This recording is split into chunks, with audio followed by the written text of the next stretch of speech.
तो episode number 14 के starting में हम लोग देखते हैं कि उस फाइटिंग सीन पे क्लाहाडोर आ चुका है और उसे देखने के बाद सारे के सारे पायरेट्स के एल लग जाते हैं। तो वहां पर जो जंगो होता है उसे तो बहुत कुछ कहता है क्लाहाडोर और कहता है कि इतना ज्यादा टाइम क्यों लग रहा है। तो वहां पर जो मियाओ ब्रदर्स होता है बूची और शियोंग, वो दोनों कहते हैं कि क्लाहाडोर 3 साल से हम लोग लोगों को मार रहे हैं, लेकिन 3 साल से तुम बटलर का काम कर रहे हो, तुम्हें उतना ज्यादा पावर नहीं है। और वो दोनों क्लाहाडोर के ऊपर हमला कर देता है, लेकिन क्लाहाडोर तो बहुत ही ज्यादा पावरफुल है और एक ही सेकंड में उन दोनों को बच्चों की तरह हैंडल कर लेता है। कहता है कि 5 मिनट टाइम दे रहा हूँ, 5 मिनट के अंदर अगर तुमने ये सब मैटर क्लियर नहीं किया तो यहाँ पर जितने सारे पायरेट्स इंक्लूडिंग जंगो, मैं सब लोगों को यहीं पर जिंदा गाड़ दूंगा। तो वहां पर जितने सारे पायरेट्स होते हैं सब लोग बहुत ज्यादा डर जाते हैं और जो म्यू ब्रदर्स होते हैं वो लोग भी डर जाते हैं और कहते हैं कि 5 मिनट की जरूरत नहीं, हम लोग को बस 1 मिनट दो, मैं इस सोर्समैन को खत्म कर दूंगा। और तभी नामी को देखते हैं हम लोग, उसे कॉन्शियसनेस आता है और वो दौड़ती है जो जोरो के जो स्वर्ड्स होते हैं वहां पर जाते हैं और वो स्वर्ड्स लात मार के जोरो के पास फेंक देता है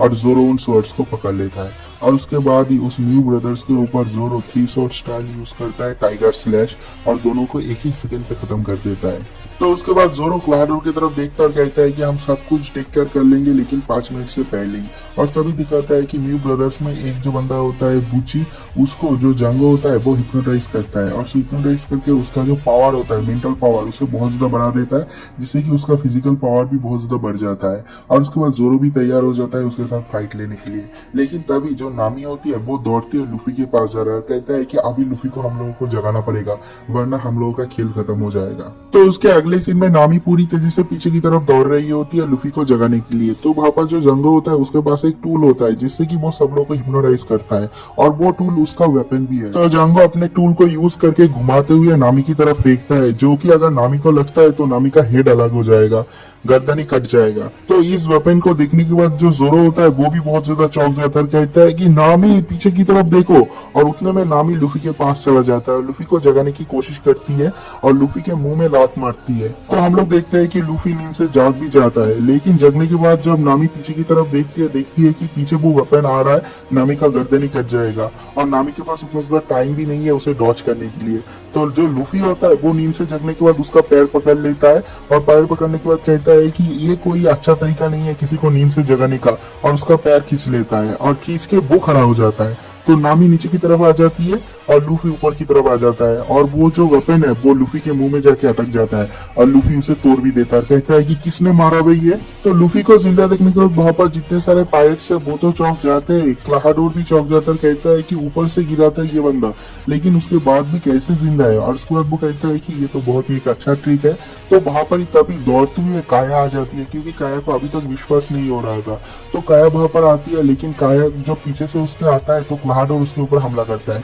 लेकिन उसब बीच में से आके काया को बचा लेता है। तो उसब के ऊपर वो अटैक होता है। उसब का ये हालत देखने के बाद काया को भी बहुत ज्यादा दुख होता है और वो कहती है कि क्लाहाडोर अगर तुमको पैसा चाहिए तो मेरे पास जितना ज्यादा पैसा है सब कुछ तुम ले लो, लेकिन इस गांव को छोड़ के अभी के अभी चले जाओ। तो जो क्लाहाडोर होता है वो कहता है कि मैं तुम्हारा पैसा तो लूंगा ही, ऐसे लू और वैसे लू, मैं तुम लोगों का पैसा तो सब हड़प ही लूंगा, लेकिन उसके बाद भी मैं यहाँ से नहीं जा पाऊंगा क्योंकि मेरा थोड़ा सा काम बचा हुआ है। मुझे एक और चीज चाहिए, वो है पीस, क्योंकि मैंने यहाँ पर 3 साल बिताया है लोगों का ट्रस्ट जीतने के लिए और मैंने सब लोगों का ट्रस्ट अर्न भी किया है। अब मेरे पास इतना ज्यादा पैसा आएगा तो उसको खर्च करने के लिए किसी जगह पे तो मुझे रुकना पड़ेगा, और इस जगह पे अगर मैं रुकूंगा तो सब लोग मुझे यहाँ पर हीरो मानेंगे, तो मैं यहाँ पर ही रुकूंगा, लेकिन मैं तुम सब लोगों को मार दूंगा, किसी को भी जिंदा नहीं छोड़ूंगा। तो क्लाहाडोर के मुंह से ये सब कुछ सुनने के बाद काया को भी बहुत ज्यादा गुस्सा आ जाता है और वो एक गन निकाल लेता है और उसके हाथ में गन देखने के बाद क्लाहाडोर एक और टैक्टिक करता है और वो उसके हाथ में जो वेपन होता है जो ग्लव्स में वो निकाल लेता है और कहता है कि बहुत अच्छे अच्छे बात करने लग जाता है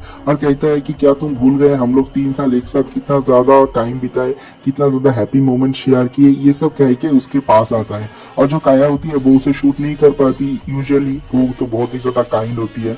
और वहां पर क्लाहाडोर जब आता है, आने के बाद उसके हाथ में जो गन होता है वो ले लेता है, तो उसब उसका गन लेके क्लाहाडोर के ऊपर फायर कर देता है, लेकिन क्लाहाडोर उसब के गन फायर से डॉच कर जाता है और उसब को पकड़ लेता है, कहता है कि उसब तुमने मुझे हिट किया था याद है, अब हम लोग स्कोर को सेटल करेंगे। तो क्लाहाडोर जब उसब को मारने ही वाला होता है, एक पंच आता है दूर से आ रहा है, कोई इसे प्रिडिक्ट भी नहीं कर पा रहा होता है क्योंकि लूफी ने पंच किया, उसका हाथ लंबा हो गया और उतने दूर से आके पंच जो है क्लाडोर के मुंह में लगता है और इसी पॉइंट पे ये वाला एपिसोड खत्म हो जाता है। नेक्स्ट एपिसोड के स्टार्टिंग में हम लोग देखते हैं कि जब कैप्टन कुरो बेहोश हो जाता है, वहां पर उसा पायरेट के 3 छोटे छोटे बच्चे आ जाते हैं और आने के बाद वो तीनों कैप्टन कुरो को मारने लग जाते हैं। तो सब लोग रोकने की कोशिश करता है लेकिन वो तीनों नहीं रुकते। बहुत देर तक मारने के बाद वो लोग जब उसाब के पास आता है तब देखते हैं कि कैप्टन कुरो फिर से जग जाता है, उसे कुछ नहीं हुआ है। और उठने के बाद उन तीनों बच्चों को वो कुछ नहीं करता, वो सीधा जाके उसाब को एक लात मारता है और उसाब दूर जाके गिरता है। और उसके बाद लूफी सामने आता है और लूफी को पूछता है क्या तुमने कोई डेविल फ्रूट खाया है? तो लूफी को तो पता ही है वो कैसा है। वो कहता है हाँ मैंने डेविल फ्रूट खाया है, मैं एक रबर पर्सन हूँ। तो उसके अगले सीन में हम लोग देखते हैं कि जोरो के साथ बूची का फाइट स्टार्ट हो जाता है और दोनों में तगड़ा फाइट हो रहा है। और उसके अगले सीन में जो क्लाडोर होता है वो जंगो को ऑर्डर देता है कि काया को मारने के लिए और मारने से पहले उसका जो सिग्नेचर है वो लेने के लिए और जो छोटे छोटे 3 बच्चे हैं उन लोगों को भी मारने के लिए। लेकिन जो उसब होता है वो कहता है कि नहीं तुम उन लोगों को नहीं मारोगे, लेकिन उसब में इतना ज्यादा पावर ही नहीं है कि वो उठ के खड़ा हो। तो उसके बाद उसब उन छोटे छोटे बच्चों को ऑर्डर देता है कि काया को लेके भागने के लिए, तो वो बच्चे काया को लेके भाग जाते हैं। तो उसके बाद कुरो के ऑर्डर से जंगो उन लोगों के ऊपर अपने स्पिनर रोलिंग जिससे वो लोगों का माइंड कंट्रोल करते हैं उससे अटैक करने ही वाला होता है, लेकिन उसे पीछे से स्लिंग शॉट से अटैक करता है उसब और उसके बाद वो डाउन हो जाता है। लेकिन वो बच्चे काया को लेके जंगल में चला जाता है तो कुरो के ऑर्डर से जंगो भी उन लोगों के पीछे पीछे जंगल में चला जाता है। तो उसके अगले सीन में हम लोग देखते हैं कि जोरो के साथ बूची का फाइट हो रहा है और जोरो अपने 3 शॉट स्टाइल से बूची को टुकड़े टुकड़े कर देता है और उसके बाद वो उसब को लेके उन लोगों के पीछे पीछे जंगल में जाने की कोशिश करता है। लेकिन जो कैप्टन कुरो होता है वो जोरो का रास्ता रोक देता है, उसे जाने नहीं देता। लेकिन उसके बाद लूफी एक पंच करता है, उन लोगों के लिए एक ओपनिंग देता है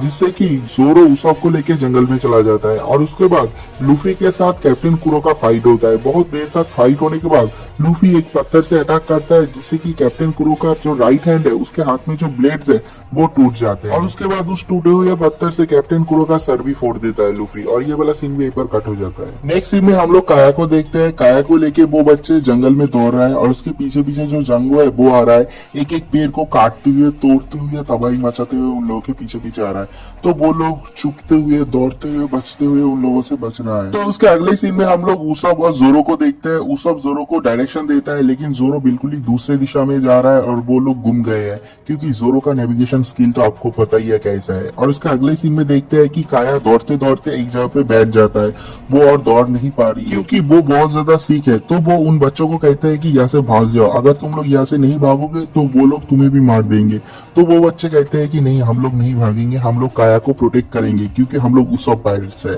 और उसके बाद जो जंगो होता है उसको उन बच्चों का जो फुटप्रिंट्स होता है वो मिल जाता है और ये वाला सीन यहीं पर कट हो जाता है। अगले सीन में हम लोग लूफी और कैप्टन कुरो का फाइट दिखाता है कि कैप्टन कुरो का सर तो उसने फोड़ ही दिया है और उसके बाद बहुत मुश्किल से कैप्टन कुरो नीचे से ऊपर उठता है। तो कैप्टन कुरो के जो सबऑर्डिनेट्स होते हैं वो कुरो को चेयर करते हैं लेकिन कुरो बहुत ही ज्यादा गुस्से में है और वो कहता है कि चुप कर, मैं तुम लोगों को भी मार दूंगा। तो ये सुनने के बाद उसके जो सबऑर्डिनेट्स होते हैं वो लोग तो डर जाते हैं और कहते हैं कि हमें मारने की क्या जरूरत है कैप्टन कुरो, क्योंकि वहां पर जंगो गया है, जंगो अगर काया को पकड़ लेगा तो हम लोगों को मारने की तो कोई भी जरूरत नहीं। तो कैप्टन कुरो उसके बाद उसका जो सीक्रेट है वो रिवील करता है और वो कहता है कि मैंने कभी प्लान ही नहीं किया था कि मैं तुम लोगों को जिंदा रखूंगा, मैंने शुरू से ही प्लान किया था तुम लोग यहाँ पर रेड करोगे और मैं तुम लोगों को मार दूंगा। कोई भी जो मेरा सीक्रेट जानता है वो सारे के सारे को मरना पड़ेगा, मैं जंगो को भी नहीं छोड़ूंगा। तो उसके बाद लूफी हंसते हुए कहता है कि तुम अपने आप को कैप्टन कहते हो, तुम्हारे पीछे कितने भी लोग दौड़े, तुम असली का पायरेट कैप्टन कभी नहीं बन पाओगे,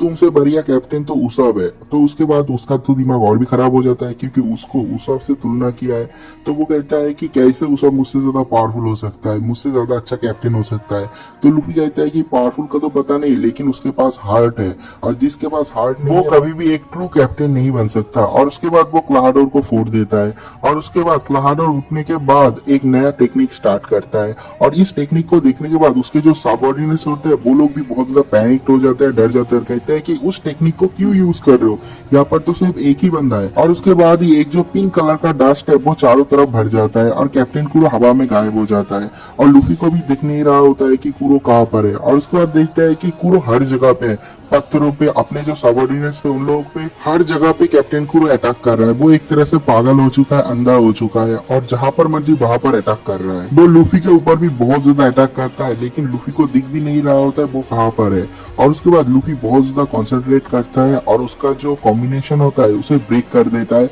और उसे पटक देता है जमीन में। और उसके बाद कैप्टन कुरो उठ के फिर से खड़ा होता है और कहता है कि देखो तुमने क्या किया, मेरे सबॉर्डिनेट को मरने भी नहीं दिया। वो लोगों को कितना ज्यादा दुख हो रहा है, कितना ज्यादा कष्ट हो रहा है, तुम्हारे वजह से ये सब कुछ हो रहा है। और उसके बाद वो कहता है कि लूफी मैं तो तुम्हें मारूंगा ही, और मैं एंजॉय करके मारूंगा, मैं तुम्हें धीरे धीरे मारूंगा। और ये वाला सीन भी पर कट हो जाता है। तो उसके अगले सीन में फिर से जंगो का सीन दिखाता है। वहां पर वो जो बच्चे एक प्लान करते हैं और एक ट्रैप में जंगो को फंसा लेता है, लेकिन उसके बाद भी जब ट्रैप में उसे फंसा भी लेता है उसके बाद भी कैप्टन जंगो उन बच्चों को पकड़ के पेल देता है, क्योंकि वो बच्चे हैं, वो लोग और क्या करेंगे। और उसके बाद उन लोगों को मारने से पहले वहां पर जो काया है वो चली जाती है और जाने के बाद कहती है कि उन बच्चों को छोड़ दो, मैं अपने जितनी फॉर्च्यून है वो सारा का सारा फॉर्च्यून कैप्टन कुरो के नाम पे कर दूंगी। और उसके बाद जंगो एक पेपर पे उसका सिग्नेचर भी ले लेती है, लेकिन उसके बाद भी जो जंगो होता है वो काया को मारने की कोशिश करता है और तभी वहां पर जोरो आ जाता है और इसी पॉइंट पे ये वाला एपिसोड भी खत्म हो जाता है।